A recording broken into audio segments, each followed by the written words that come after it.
Molecule मौत से पूछा गया, क्या आपको किसी बंदे की रूह कब्ज़ करते हुए दुख और तकलीफ हुई? मलिकुल मौत ने कहा, दो बंदे ऐसे थे जिनकी रूह को कब्ज़ किया तो मेरे दिल में रहम का ख्याल आया। ऐ अल्लाह, एक मर्तबा आपने समुंदर के अंदर कश्ती टूटी, एक औरत ने एक नौमलूद बच्चे को अपनी छाती के साथ लगाया हुआ था, कश्ती टूट गई, वो तख्ते के ऊपर थी, अपने बच्चे को दूध पिला रही थी। आपने मुझे हुक्म दिया इस औरत की रूह को कब्ज़ कर लिया जाए।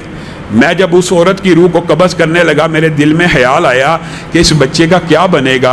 अल्लाह ने इसकी रूह कब्ज़ करने का हुक्म नहीं दिया, औरत का दिया। अजीब माजरा। कहा वहां पे मेरे दिल में रहम आया।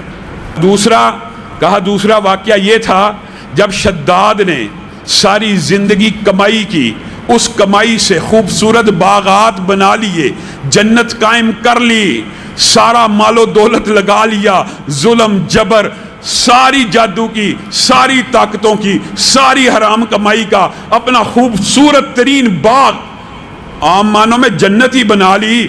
उसमें आराइश करके, ज़िबाइश करके, बड़ी शान और शौकत से जब उसमें दाखिल होने लगा, पूरी जिंदगी की जमा पूंजी जमा करके, तो आपने मुझे कहा था कि शद्दाद को इसके अंदर कदम ना रखने देना, अभी अपनी जन्नत में दाखिल ना हो, इसकी रूह को कब्ज़ कर लिया जाए।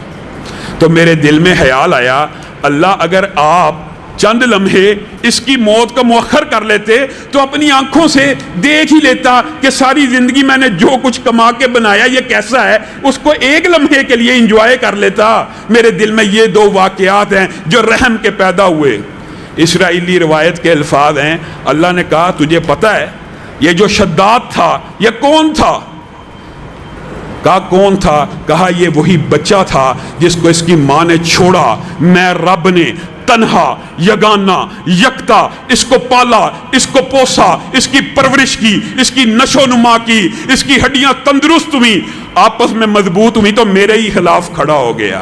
ये वो है जिसको माँ की भी आगोश ना मिली, जिसको रब ने पाला था और रब ही की बगावत पे उतर आया। इसलिए ये इसको सजा दी कि इसको जन्नत में भी अपनी ही तैयार करदा देखने की मोहलत भी नहीं दी।